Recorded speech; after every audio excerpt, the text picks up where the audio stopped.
Hello, my friend. This is Cody C. Engdahl. I am the author that you know. Thank you for joining me today. I am the author of six novels that are all available on Amazon. You can find all of those if you check the link below. A new thing I'm doing with this, well, just small little changes to the format here. I used to link the authors, or I'm sorry, the book that I'm reviewing. I used to link the Amazon link to it in the description below. Now what I'm doing is I'm linking the my blog that I wrote, which where the written review that we're going to read together today is, and then in that blog is a link and a preview to the whatever book that we're reviewing. So just not to be redundant, if you click on that link, you can go to my blog, and in the blog there is a link to the book. So if you're interested in picking up Stephen A. McKay's Sworn to God, you can find that link there in my blog. And then also one of the reasons why I I I decided to start making my reviews as part of my blog. Well, first of all, it's content for the blog, but also I've been writing these reviews and I put them on Goodreads and Amazon, which is great. But you can't really share your review that you put on Amazon. You can share a link to the Amazon page and ask for people to look for it. You can on Goodreads, but I came to the conclusion that, well, it's kind of a dead end for me because it might attract you to my Goodreads account, which I really don't care about. I care more about um, people actually reading and reviewing and giving stars to my books on Goodreads, but not so much my my my profile on Goodreads. That's not so important to me.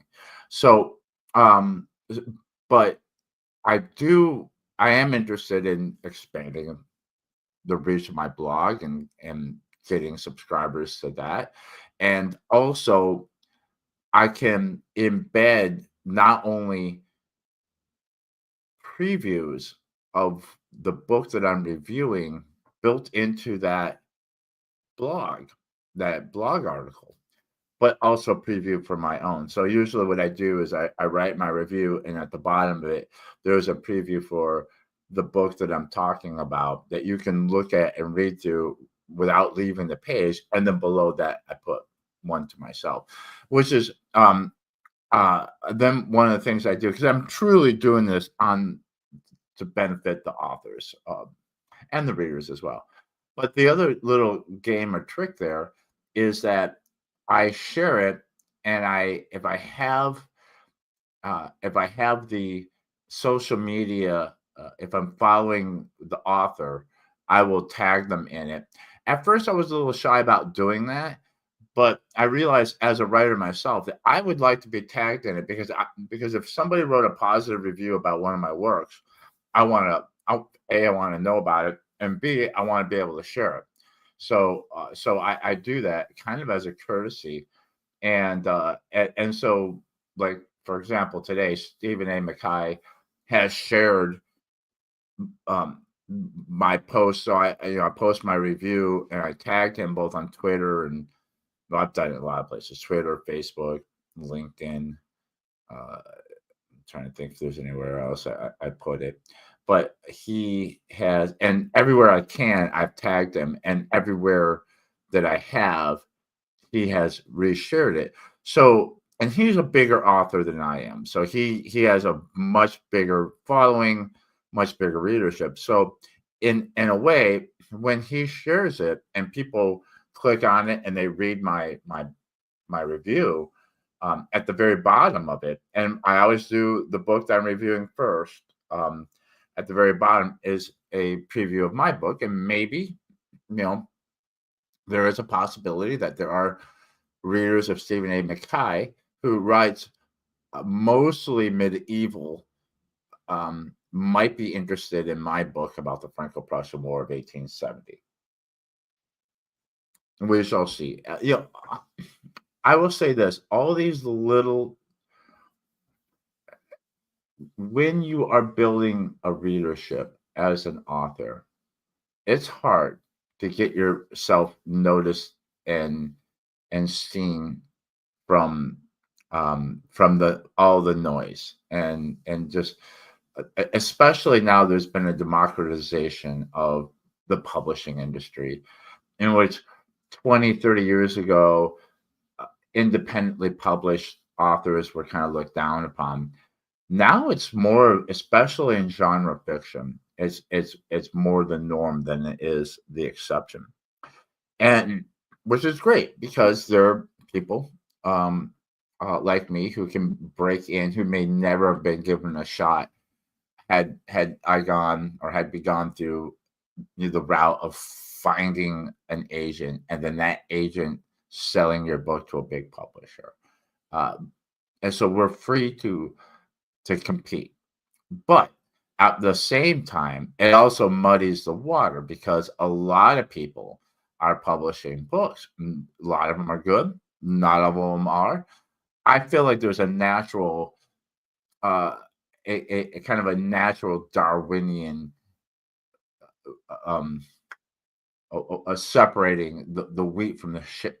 I just heard this. I think Matthew Harvey says the wheat from the chaff, which is a great saying, meaning that, or the cream rises to the top, meaning that bad or not great books, not great writers, kind of fall quickly away in the rankings and get lost in the millions of rankings, whereas the ones who are writing good stuff and are doing a good job of getting themselves noticed will bubble up towards the top. But it's an ongoing effort. It's a nonstop effort. This is part of the effort right here.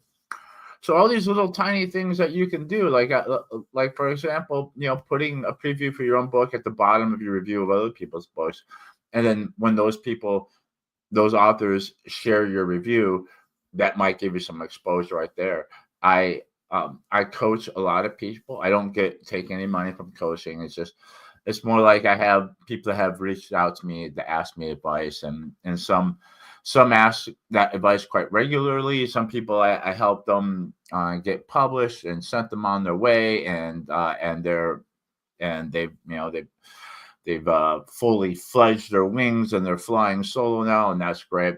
Um, I'm always happy to do so. But one of the people that I help coach is I was talking to him today, and he hired me to design the cover for his book, and he had problems converting the file so that he could put it in his signature on his email.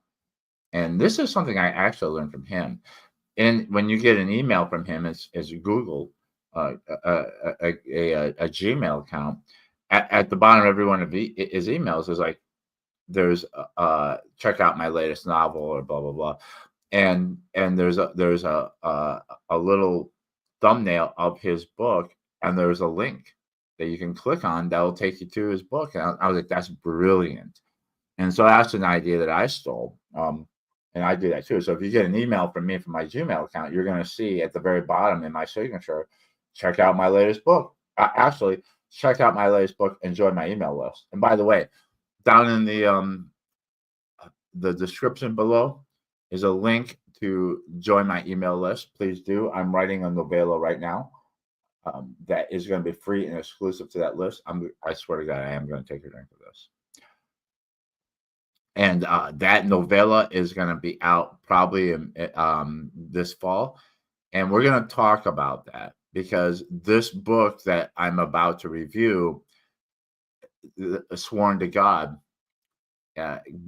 brought up that discussion. In fact, even Stephen A. McKay, and I'll tell you, McKay, sorry, he is Scottish, like literally from Scotland, so much so that he's almost hard to understand when he speaks, at least for me, for my American ears. But he will correct you. And I've learned this. I had a hard time saying it the way that he wants people to pronounce it. And I realized you don't have to say it with a Scottish accent to pronounce it correctly. It's just that he pronounced it Stephen A. McKay. And I think that what made it difficult for me was that I was trying to inflect that Scottish accent from him when I say it, but you don't have to. Just think of it as, and what's more confusing is that we have McKay's, which is spelled the same way, which is the same name. It's just Americanized, which is a used bookstore, a chain of used bookstores here in Tennessee. So I'm used to saying McKay's because, hey, let's go to McKay's and get some used books and used records. But so if you want to say it the way that he wants you to say it and the way he says it, you don't have to say it with a Scottish accent. Just think of that Y as an I. So if you were to spell it out as MC big K-A-I, and you were to read that, you would say McKay. So that's the trick. It's Stephen A. McKay. And so I had to kind of teach myself how to say that correctly. As with a lot of things, because I'm learning to relearning how to enunciate with my the tongue cancer that I went through, and that I'm still recovering from. And there's still some words that are very difficult for me to say, especially when my mouth is swollen. So anyway, boy, do I digress, and I'm very sorry about that. I'm working on that, and especially I'm working on. I have a tendency to not only interrupting other people, but interrupting myself, where I'm saying one sentence, and halfway through the sentence, I ditch on that because I changed my mind about what I want to say. And I think it's very frustrating and hard to follow. And I go back and I listen to not only these my solo lives, but also when I am interviewed. And by the way, I was interviewed quite recently on Baptiste Pinson Wu's channel, which has it used to be Back in Time History. Now it's been rebranded as the Baptiste Wooniverse, which is really clever name because his name is hyphenated. So he is Pinson is his unmarried last name, his bachelor's name. And then Wu is his Chinese wife's name. So he's Pinson Wu now. So he calls his collection of books, because he's got more than one series, his Wooniverse, which I think is really clever.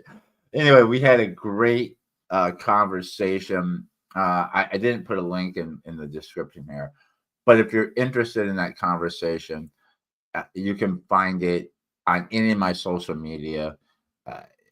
Just type it, or if you do a search of my name on YouTube, I think it'll pop up. But Baptiste is also a historical fiction writer, and he and what's interesting is this is what I really like about him. First of all, he's French, lives in Japan, married to a Chinese wife, and he writes about basically Asian historical events. So he's got a series that I've read 2 books about the Chinese War of the Three Kingdoms, which is in the 2nd century AD, and that's fascinating. And so many authors. My joke is, if you want to make it in, especially in traditional publishing with historical fiction and with our brand, which is military and action adventure, then you got to write Romans, Vikings, or Nazis. And so, but if you're an independent where you don't have as much overhead, so you can make your money without having to sell the same kind of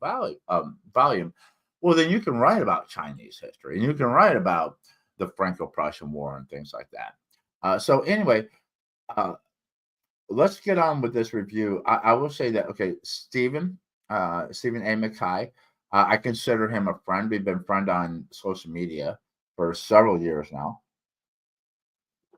He's a metalhead and a guitar aficionado like me, so we have a lot of that in common. I have been on his podcast. Him and Matthew Harvey have a podcast called Rock Paper Swords. I was on that about a year ago, and So they're great guys. Uh, I, by the way, I would never give. I give all reviews 5 stars, and if I truly don't like it, then I don't review it. So I consider Steven a friend. I should say that right off the bat. I'm always rooting for authors because I feel like we get knocked down unnecessarily so sometimes when the way people rate us and review us. That said, I truly enjoyed this novel. I truly feel like it deserves 5 stars. So happy to give it so. Let's but you should know that I consider him a friend. Okay, let's get into this. Bam. Okay.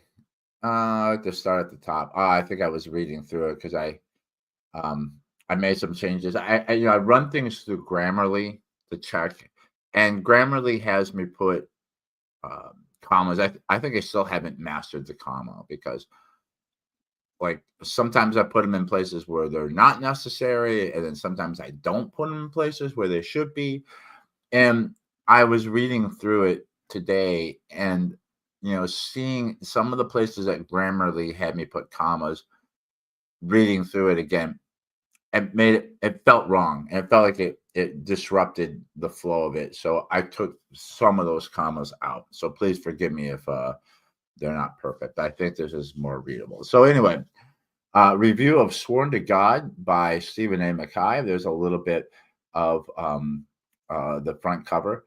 By the way, I want to say I I'm not always able to do this, and not all novels are able to do this too. But I I think that I really enjoy when I see this, and um and I'm able to pull it off myself. I want the cover of the novel to appear in the story. So the image that you see on the cover is something that I feel like should happen in the story. And I'm not always able to pull it off. And and I think I mostly do. I can't think of an example where I truly didn't pull it off. But the other thing is too, and I don't always do this either, but it's fun to have the title of the book being spoken at some point. I can guarantee you that that doesn't happen in most of my books. I think Mexico, My Love, is actually uttered by one of the characters. But so I can't remember if Sworn to God is said by anybody, but and you're only seeing a little bit of the image. But if you look at the cover, there is a shot of it's it's a sword stuck into the ground with the snow falling. And now in the story, it's not in front of a gravestone. I don't believe so, or in a graveyard. But but there is a scene in which it's snowing, and after a fight, a character sticks his sword in the ground, and there's blood in the snow, and it evoked very much this image that's on the cover. And I thought I like that. And I think I even made a note. I make a lot of notes now because I read on Kindle, and it's very on my phone actually. And it's very easy for me to make notes as I'm reading. And sometimes I don't even go back to even read the notes. Oh, let me turn off this timer because it's going to go off while we're talking here. Um, but just the act of stopping and making a note, highlighting something and making a note makes it stick to my mind. This is what it looks like when I read. I don't know if you can see that, but this is the current novel I'm reading, and and so I can highlight something with my thumb, make a quick note, and I do go back and read through my notes. Not all of them. And not every single note was made for me to reference later on, but just to kind of almost make a mental note. Okay. So, anyway, let's get on with it. A tidy little thriller that'll keep you turning pages to the end. A religious sect seems friendly enough, but when two members kill themselves after leaving their fortune to its charismatic leader, Bailiff Little John, Friar Tuck, and Will Scarlet investigate. If these names seem familiar, It's because they're part of the Robin Hood legend so many of us grew up with. But unlike most depictions, which take place during King Richard's the Lionheart's absence during the Third Crusade, Stephen A. McKay's version follows the earliest mentions of Robin Hood in ballads, which place him in the 14th century during the reign of Edward II and III. But Robin isn't even in this story. Sworn to God takes place years after Robin's apparent death. His band of outlaws have been pardoned. Now Little John works as a bailiff for the sheriff. While out collecting fines, he learns of the strange deaths and enlists his old buddies to help unravel the clues behind Lady Alice de Stanton's and her disciples of God. What ensues is a fun little mystery, which I did not know how it would play out until the very end. McKay brings depth to the well known characters, making them flesh and blood. The irascible Will Scarlet, Friar Tuck struggles with self doubt, and the jolly giant Little John. I almost want to say Jolly Green Giant. The jolly giant Little John. Together, they make an unlikely team of sleuths. That's very hard with my speech and flush and my affliction to say sleuths, who strangely work well in these new roles and share great chemistry. McKay has written a four-book set of novels about Robin Hood, as well as several novellas that take place in and around those four books. Sworn to God is one of a few post-Robin stories in which Little John and Friar Tuck team up to solve mysteries. However, Sworn to God's 50,000 plus word count puts it more in the range of a short story. I'm sorry, a short novel than a novella. So, and then let me bring that back up to the top just so you have the visual here. So it was interesting because when I got done reading this, actually, it's easier for me to see with those on. When I got done reading this, I sent I a tweet and tagged Stephen and I just said just got done reading Sworn to God, really liked it, 5 stars. I'm gonna have a review soon. And he tweeted back to me and he said thank you. He said what is your opinion? Do you think it's a novella or a short novel? And that's a great question. And I will say this, and this is what we're going to talk about now. I will say this that I think that Sworn to God, it's a novel to me. It's a short novel for sure. But I would say that there are gray areas within the lines of delineation. And so you'll hear people I mean, if you Google what is the length of a novella, what is the length? How many words does a novel need to be a novel?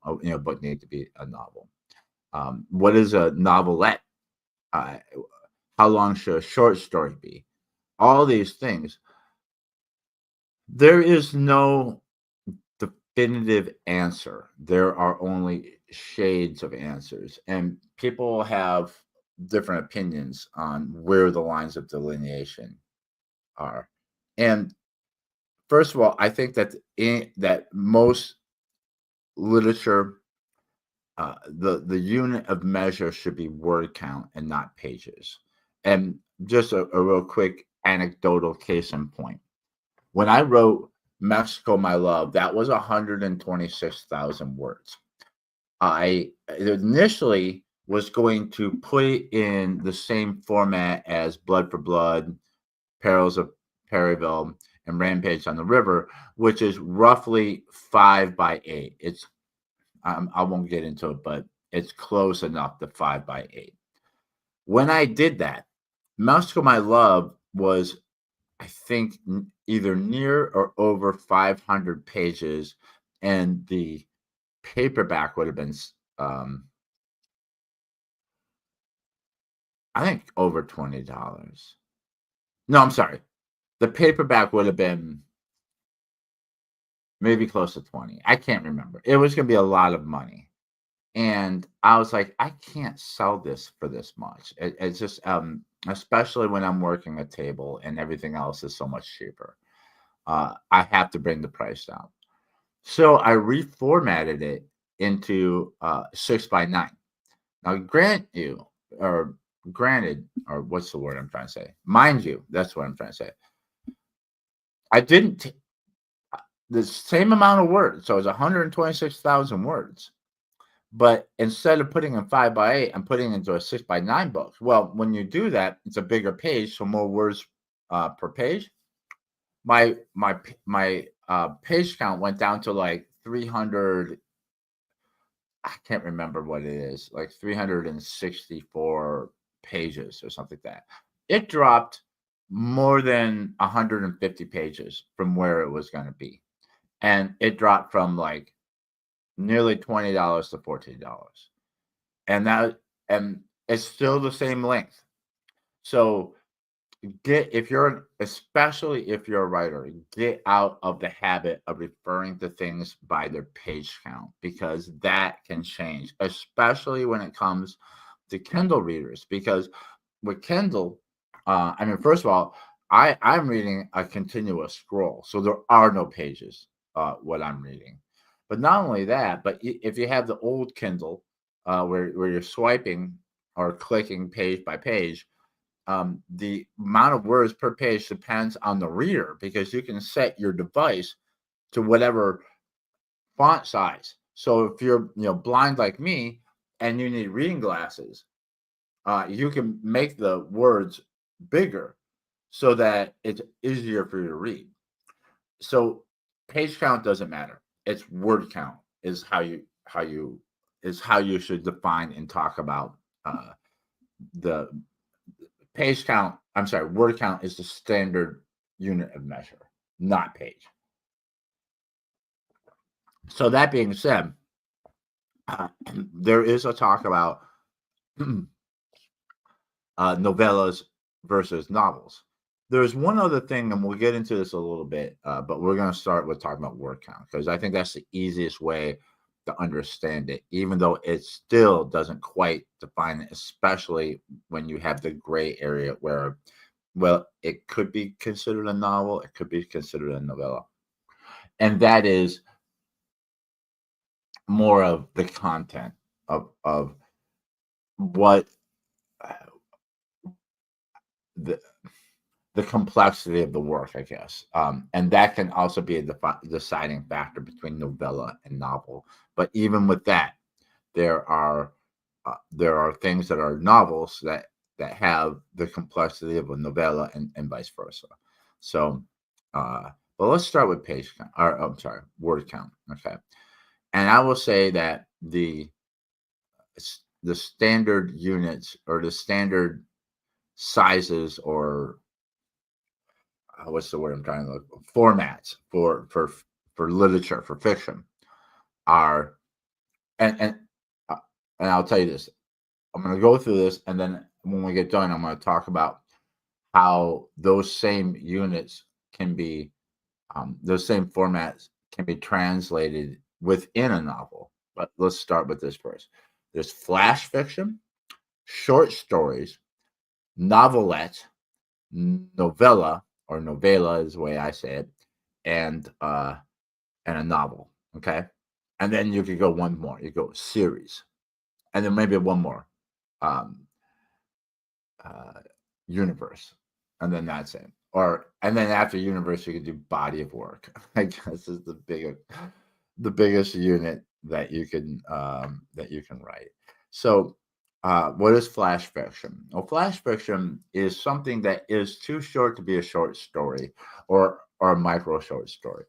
Flash fiction is typically around 500 words. It can be. I've seen write a sad story in 3 words. That's flash fiction. I would say flash fiction, and once again, the lines between flash fiction and short story are vague. but I would say flash fiction is anywhere between a few words to 1,500 words. Okay. And usually in the context of flash fiction, we're talking about that's typically a one scene story. Everything takes place in one scene. There's no scene breaks. There's not another scene. It's just one scene. And once again, that's how it translates to within a novel. So um, I write flash fiction all the time, except my flash fiction are scenes that are in my novels. See what I'm saying? Because my scenes are usually 500 to sometimes as short as 300, but I would say 1,500 words is a scene to me. It's also flash fiction. The next line of delineation is the short story. And I've heard people say that a short story is typically the shortest literary format that's designed to be read in one sitting. Although I've read multiple short stories over several sittings because I'm a slow reader, um, uh, and some can be rather long. But a short story in word count, I would say, is anywhere between about 1,500 to 70. I'm sorry, yeah, 1,500 to 7,500 um, words is a short story to me. Um, the next level up is the novelette, and the novelette is uh, almost almost a format that doesn't exist, and it's kind of a Venn diagram between the short story and the novella, because at its bottom end, it definitely overlaps into short story territory when it comes to word count. And at the top end, it overlaps with the novella. So, what makes a novelette different from those two? I would say to me, a novelette is 7,500 words to 20,000 words. And I think that a lot of things could be a novelette or a short story at the lower end. And so I think that the one thing that separates the novelette from the short story are chapters. So you could have a novelette that's 5,000 words, but you have broken it up into chapter one, two, three, like, um, 1,500, around 1,500 word short chapters, and there's only three or four of them, and it's about 5,000 words. To me, that's a novelette. A novelette is it's subdivided into chapters, um, and that's what makes it different from a short story. But I think a novelette can go all the way up to 20,000 words. But there are people who would say that at 20,000 words is the beginning of a novella. So I think there's some truth to that. Uh, the and we're going to get into how a novelette and a novella together are different from the novel as far as content, but we're still working on word count. So the novella, to me, in word count, would be about 20,000 up to and under, I would say under 50,000. So up into the 40,000s. There are some people can make arguments that 46,000 word work is a short novel. Okay, I mean, you can make that argument, and you might not be wrong, but like I said, the gray areas are is where it's most confusing. I think that once you get over 50,000 words, you are now in a novel or a short novel, and there's no big difference between a short novel and a novel. It's short is just an adjective here and not a classification. So Um, a lot of the Louis de l'Amour westerns are around 50,000, 50 to 60,000 words. I think Catcher in the Rye is around 50,000 words. I would Rampage on the River is 56,000 words. So it's a short novel. It's not a novella. Um, so Stevens, in the context of what we're talking now, I would definitely say that Stevens' book is a short novel or a novel, not a novella. It's because it is in the 50 to 60,000. I don't know exactly what the word count is.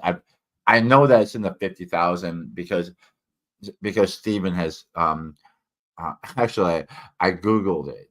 Is Sworn to God by Stephen A. McKay a novella or what's no? I'm sorry. I asked what the word count was, and the AI in Google found in two places where Stephen had posted something and mentioned the word count being over 50,000. So I think it's somewhere between 50 and 60,000. What exactly? I don't know. But uh, but then the the next level up, I would say, is a novel, starting at 50,000. I think that the the Goldilocks, uh, the the the perfect length of a novel is 80,000 words, which I've never been able to do. I've either overshot it or come just before it, but to get something between 80 and 90,000 words. My last book was 108,000, 109,000 words. My shortest novel was 56. I think the closest I got to 80,000 was at about 76,000, so about 4,000 shy. So I'm it's like playing horseshoes trying to get that 80 to 90,000. I have three books that are over 100,000 words, and then I have three books that are under 80,000. Rampage is 56,000. Perils is 69,000, and Prussia is 76,000 words, and then um, Blood for Blood is 119,000. Mexico My Love is 126,000, and The French Fiasco is 109,000. So we'll see. I have heard someone say about novella, and this is a good, especially um, if you are in a gray area and you're wondering.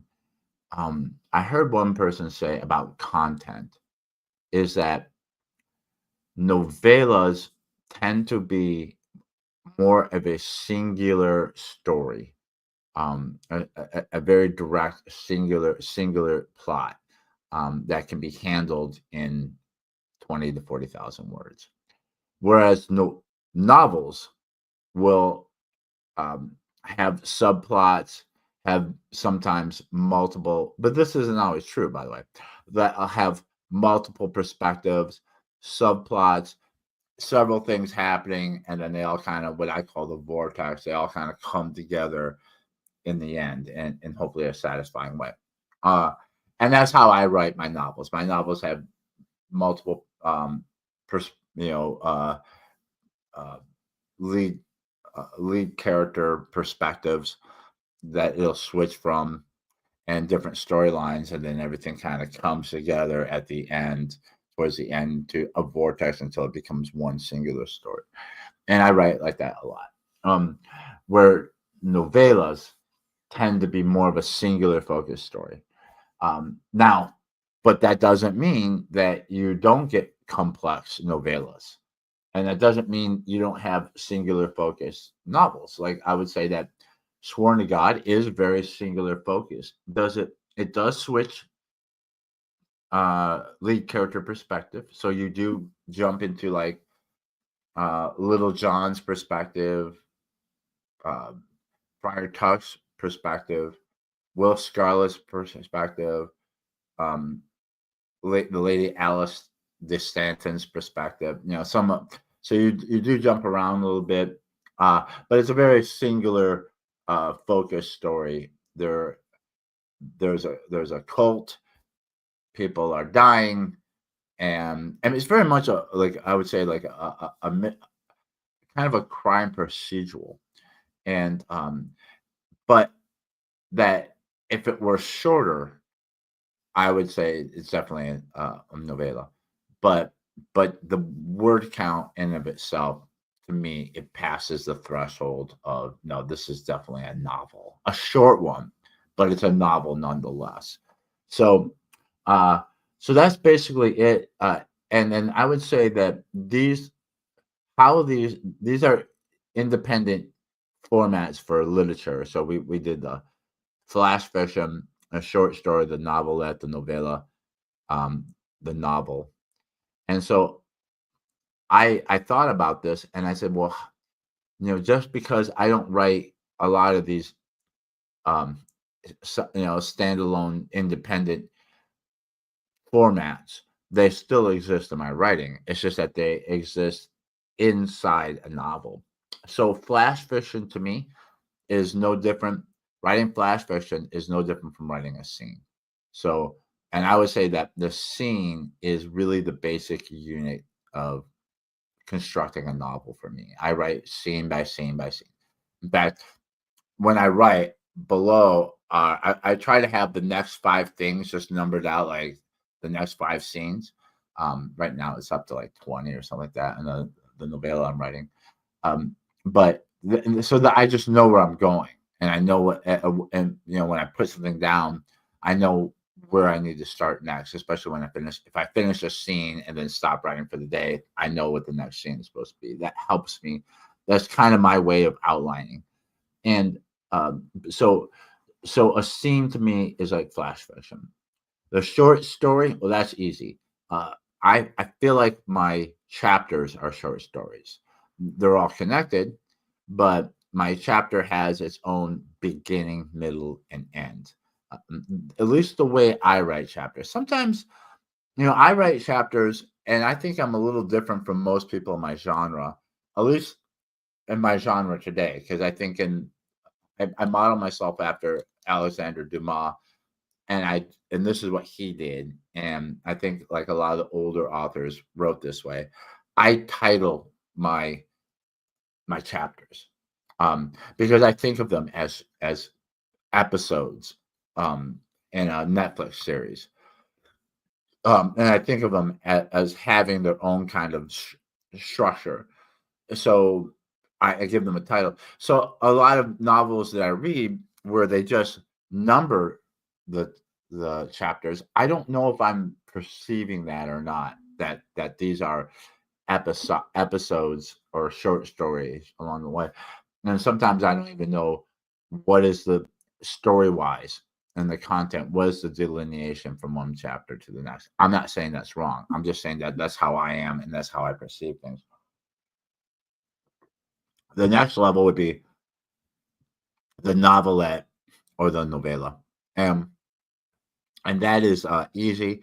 In my books, almost all of them, except for two, are broken up into parts. Sometimes I call them parts. Sometimes I call them acts. I think "Mesh for My Love" is acts, and then I went back to parts because I decided that how I think of an act and how I think of a part is very different. But the parts to me are like novellas or novellas.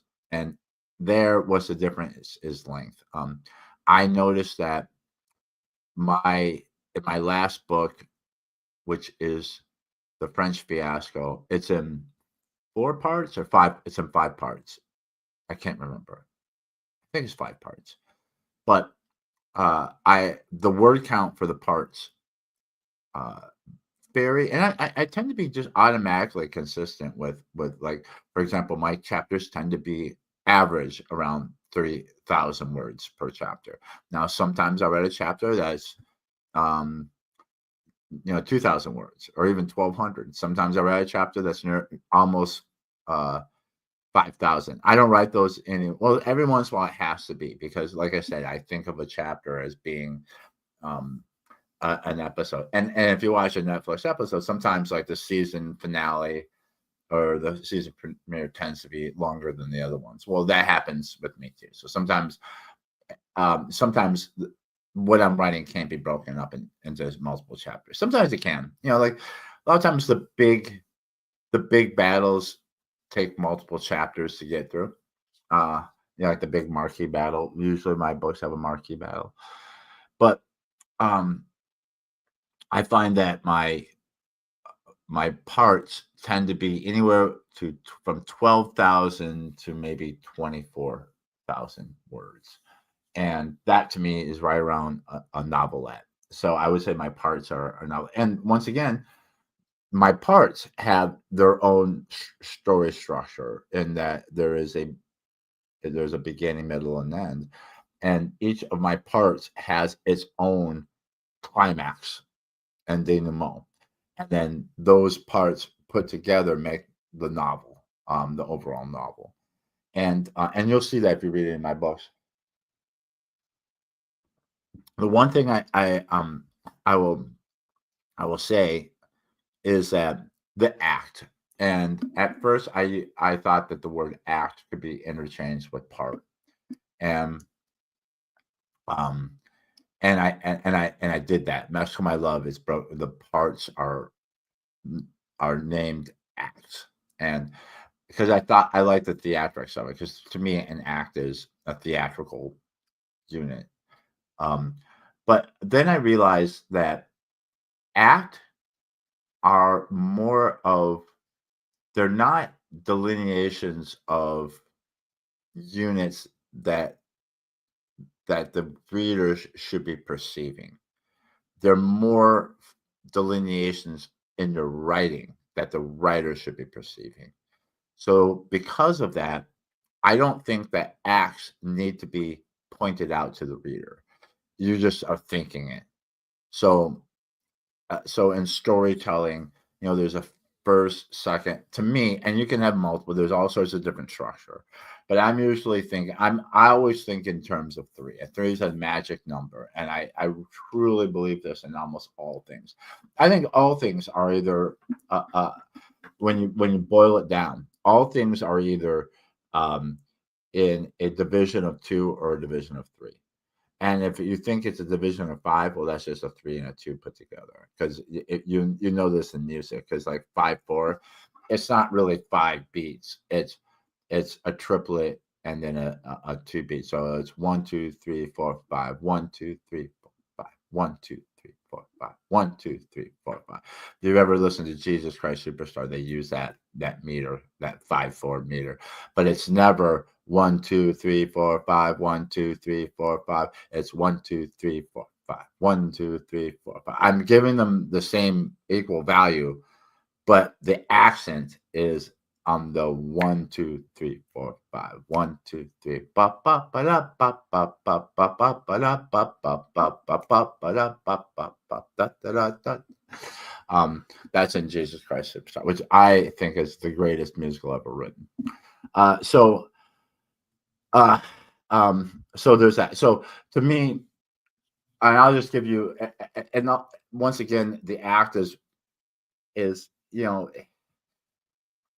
there are rules, there are guidelines, there are gray areas, but to me, the three act is I learned this in writing music, where you had the introduction, the development, and the capitulation. And so or the recapitulation. So and this is a sonata allegro form in classical music, which is usually um, the first um, the first movement of a symphony or a sonata or a concerto. So part one, you introduce the themes. Part two, you take those themes, you state the themes, you introduce them to the listener. Part two, you develop the themes, you do things, you invert them, you improvise upon them. And then part three, you come back and you restate the themes. Jazz does this too. If you ever played jazz, you first state the melody. Once you state the melody, then you can improvise upon it, and then at the very end of the tune, you restate the melody. 3 parts, right? So in writing, um, let's see if I can figure this out on the fly. I would say in Act One is where um, you you set everything up. You introduce the main characters. You introduce the setting.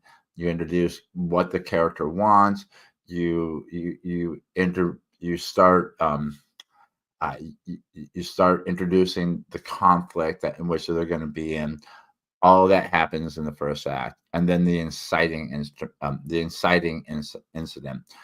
This is the thing that puts that throws the character's life into chaos, and now they have to deal with it. We've just moved. Once you've had the inciting incident, we have moved to Act Two. Act Two is the development. This is where all the stuff is happening, all the twists and turns. Um, you the multiple the multiple attempts that the character has to try to fix the thing, the failures, all that. And then they call the darkest hour of the soul. I don't know if you necessarily have to have that, but I do recognize it in writing a lot when I see it. But basically, the line between the second act and the third act is where, okay, we got this figured out. Now we're going to go and fix the problem. And the character has been through their failures. Now all these things are going to come together, and we're going to have the climax and the denouement. And so basically, once you've kind of turned that corner, and you are now on track to resolving this, that's the third beginning of the third act, and you build up to that big climax. A lot of times, but not always, a lot of times it's the big battle um in my books, but not always. um and then you have the big climax, and then you have the denouement. And the denouement should never be very long, but it's basically the falling action after the big climax, where you kind of mop things up. It's not the epilogue. It's and epilogues and prologues can be kind of tricky as well. Um, Usually, to me, an epilogue is after everything, to kind of circle back and say, and by the way, this is what happened later on. Um, I've dropped prologues. I wrote one for Rampage on the River. What I did with the first 3 books is I had a prologue on the first book and an epilogue on the third book, so it was a prologue and an epilogue for the series.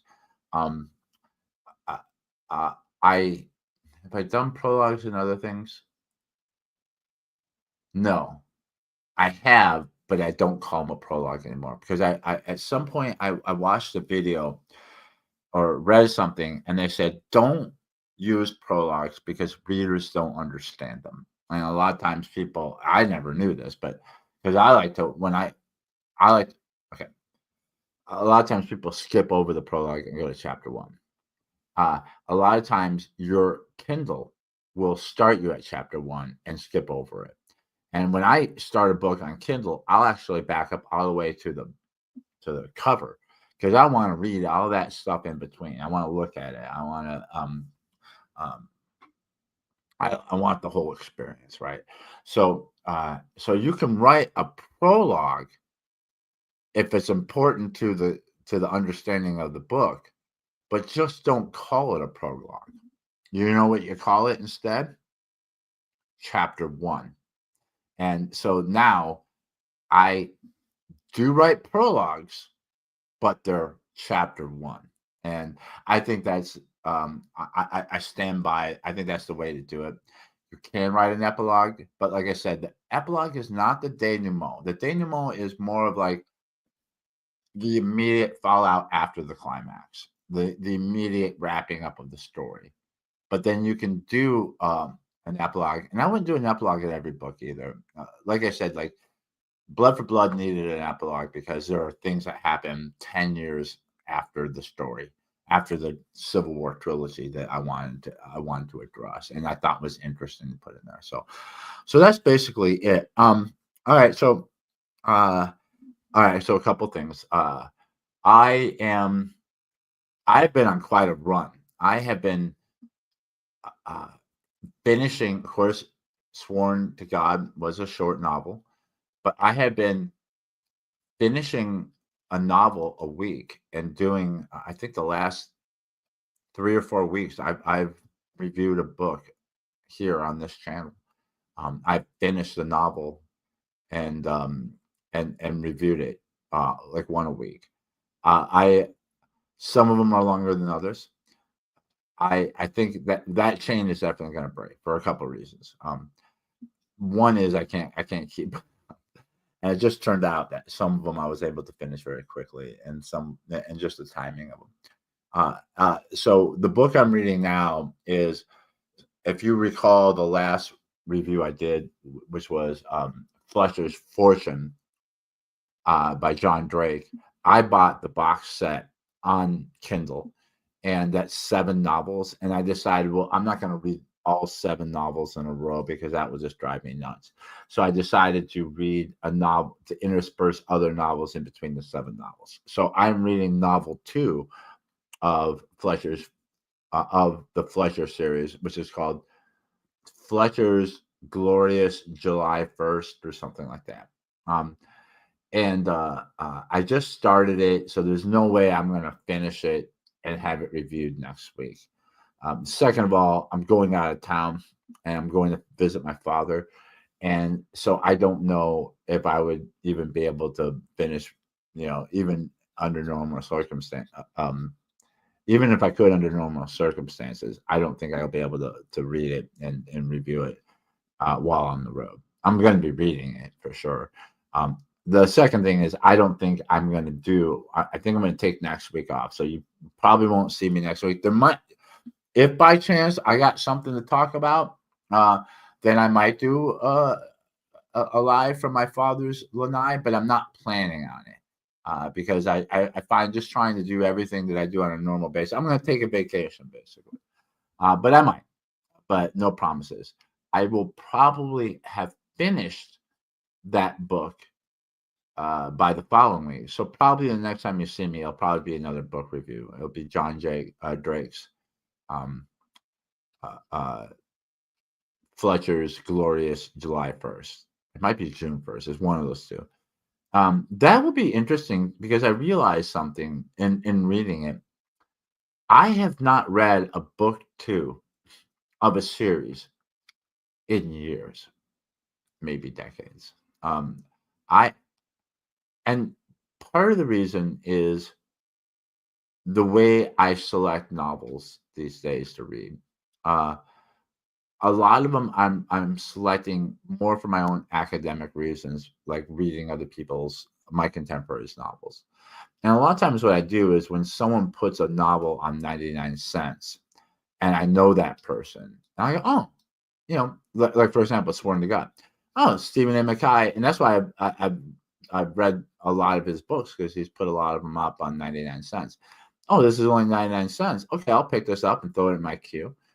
So a lot of times that happens. And a lot of authors only discount book 1 of their series. So a lot of times I only read book 1 and then I move on. And then also, these book 1s are good. And there's a book 2 that I am actually, I can't remember his name, but I read a novel about, it's about a guy who was a Yorkist during the War of the Roses, and then he goes to Vienna after the defeat of Richard III and has an adventure there. I want to read book 2 because book 2 has the real Dracula in it, like the real Vladimir Dracul or whatever his name was. Is in it, and I thought that would be interesting to see. So that's in my queue, but that's in a long time from now. But anyway, all that to say, I have not read a book 2. So it's really weird to read a book 2 of a series now, because I'm not used to it, to see what do people do with book 2, because I felt like the first one was really good. So we'll see how that plays out. I'm enjoying it so far. uh, then I read the nonfiction book from Brian Cohen about Amazon ads, and at some point I might do a review on that. One of these days where I have some time or want to need someone to talk about. I think I might go back and review that and present it here. So that's that with this channel. As far as my writing is concerned, so I am, and this is what's interesting is about this talk about novelettes and novellas and novels, is that uh, according to Brian Cohen, it's very. He says, when it comes to all these marketing techniques, you can pick and choose the ones that you like. If there's something you don't want to do or you're not comfortable with, that's fine. Do something else. If there's something you really like, work on that. And sometimes it's good to pick, two or three that you really like and do those things. And then my question is, well, what about email lists? And he's like, but that one you have to do. So, and I get that. And the philosophy behind it is that you can get canceled. You can have a big following on YouTube or Facebook or whatever, but you can have that taken away from you. You could even have your account on Amazon taken away from you, but no one can take away your email subscriber list. But not only that, your email subscriber list are your super fans. These are the people who, when you're buying ads on Facebook and Amazon, which is where I buy them, you're still reaching out to cold reaching or uh, to people who don't know you. But your your subscriber list are people who have made the decision of I know, like, and trust this person. I'm interested in the writing, and I want to stay in touch, so I know when something new is coming out. So it's much more dynamic than any of these other forms. It doesn't mean you don't do the other things. You still do Amazon ads and Facebook ads, but your email list is probably your most dynamic version um, of marketing that you want to do. So one of the ways they say to build your list is to create what's called a reader magnet in the literary world. In the wider world of marketing, it's called a leader loss. And it's basically something that you give away for free, hoping that you're going to reap the benefit on down the line with other stuff. So the idea is to create a short story to a novella, somewhere in between those two things, that you're going to give away for free in return for someone joining your email list, and hopefully they'll like it. Don't make it a throwaway. Hopefully that they'll like it so much that they'll want um, to continue reading your work, and they say that it should be something that ties into one of your series. It should not be something that is necessary for someone to understand your series, but it also should be something that's pertinent and useful to the reader, like maybe more insight. So at first I was like, well, what am I going to do? And I came up with the idea with the glossary, but like nobody cares about I mean, it's a useful tool. And by the way, the glossary is out. So the glossary is just a glossary I've created of words and terms that I've used in my novels that may not be clear to the reader because they're either archaic terms or military terms or even foreign terms, most of which I do explain in the context of the novel, but then I don't explain it every time I use it either. Um, so I I went through so I didn't really have an idea right away, and I decided, well, let's just get the email list started first, and then we'll work on that later on.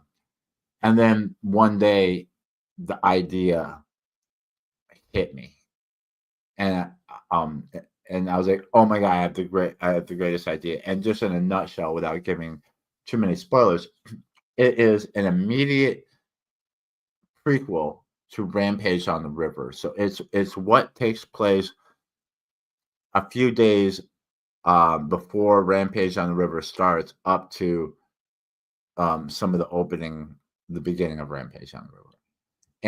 But it's not about Carl, although Carl will be in it.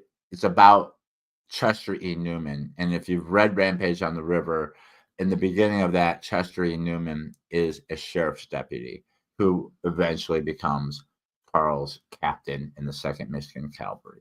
So in this story, he is a sheriff's deputy, and he is trying to win his captaincy in the 2nd Michigan Cavalry. And back then, you did that through recruitment. If you could recruit a company, then you could be a captain and in command of it. So he is trying to recruit, trying to get his captaincy before all those slots get filled up. But he is he let's just say that it deals with the Fugitive Slave Act that was still in force at the beginning of the war, and there are runaway slaves that come into the picture that kind of throws everything off kilter for him, and there's a little bit of a morality conflict about morality and ethics and duty, because he's a sworn officer of the law, and the law is that they have to turn these slaves over to their owners, but he is conflicted by it, and it's going to be a very interesting story, and it's going to lead right into Rampage on the River. It's kind of like Rogue One for Star Wars, and I'll tell you one of the things. I'm very excited about the story, and it's some of my best writing yet. My prose is getting better and better and better as I write. And that's something I'll be working on all my life, of improving my prose and my storytelling. And I feel like I'm doing that in this novella. One of the things that I said to myself going into this is that even though this is going to be a novella, it's going to be shorter than my novels. I'm guessing 20 to 40,000 words. I'm already over 11,000 right now.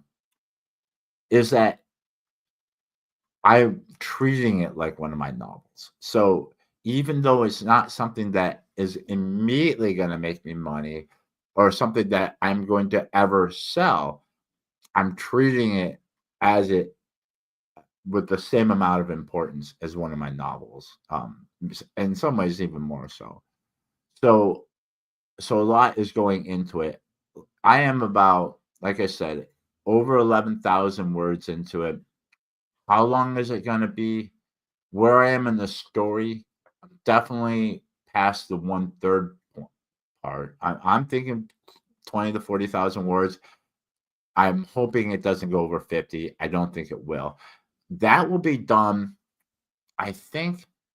I mean, I'm giving myself 6 months to do it, from starting to to publication. So that will be somewhere around this fall. We'll see. I'm working on it. I'm keeping up with my quotas. I have certain expectations of myself, Monday through Friday. How many, or basically daily word count, weekly word count, monthly word count, and when I want to have this done. So I'm staying on top of all that. It's going to be great. If you are interested in getting this for free, even if you're watching this video years later, all you have to do is go down into the description and and join my email subscription list. I promise you, I will not. I won't spam you. You'll only get things that um, mostly like when something's on 99-cent promotions, or I have a new book out, or if I'm going to be somewhere, if I'm going to make a public appearance. Okay, so we have Annie here. On average, how many pages is that? I have no idea how many words are on a page. That's a great question, Annie. I talked about this a little bit in the beginning.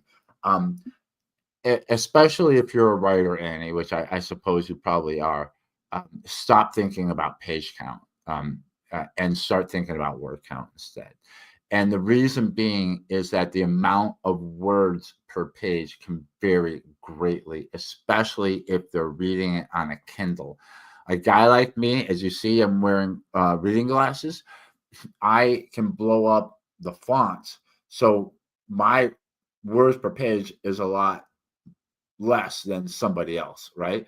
And the story I told earlier in this is I had a book that was 126,000 words, and I was putting that in a 5x8 format, and that was making the page count over 500, and it made the book very expensive. So I reformatted those 126,000 words, so the same amount, but I made those um, uh, on a 6x9 format, and the page number dropped down to 364. So like 100, I shaved off 150 pages just by changing the format, and that's because you can put more words um, on a on a 6x9 page than you can on a 5x8. But all of that doesn't really matter because people like me and the genre that I write in, most people are reading on Kindle, and so that number varies by the reader. So start thinking more about word count. So to rehash a little bit about what we talked about before, I would say a novella or novella is 20 to 40,000 words, of course, or I would say 20 to under 50,000 words. I would say that novels start right around the 50,000 word and up account, with 80,000 being kind of like the Goldilocks number of words for a novel. So, so like when you get my novella for free, I'm thinking it's going to be over. I'm pretty sure it's going to be over 20,000 words, anywhere between 20,000 words to um, 50,000 words. And if it goes over that, I mean, if the story requires more than that, that's fine. But I don't think it will, especially where I am in the narrative and how many words I've written. So, what else is happening?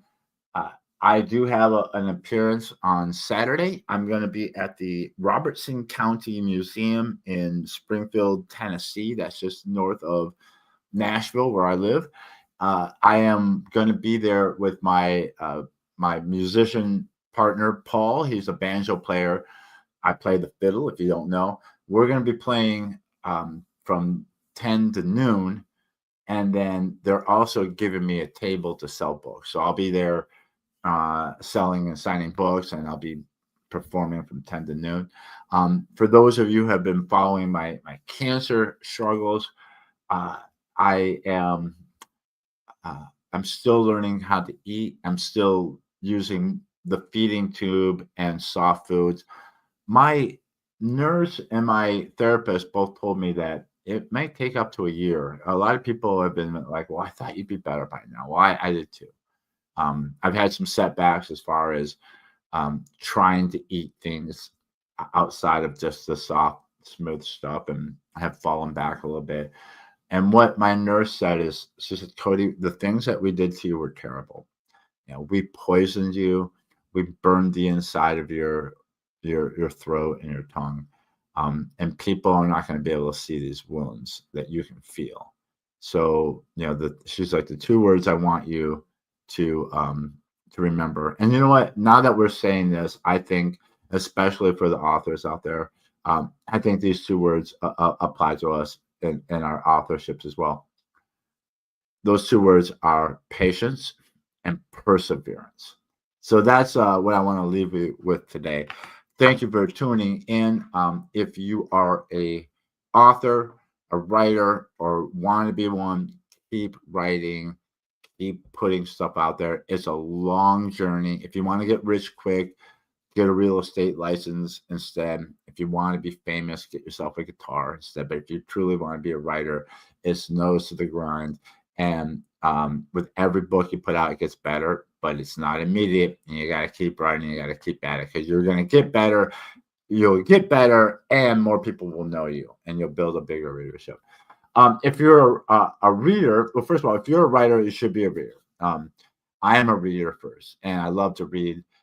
So keep reading. If there are authors out there that you like, please give them as many stars, hopefully 5, as you can on Facebook and Amazon. It helps us with the algorithm. And then on top of that, if you're able to write a review, you don't have to write something as extensive as I have. You can write just like I really liked it. That's it. Or I liked it, couldn't put it down. Nothing more than that. It helps us with the algorithm. Okay. I love you guys. Like I said, probably will take next week off, and we'll probably review John Drake's Fletcher's Glorious July 1st, the week after that. I will see you soon.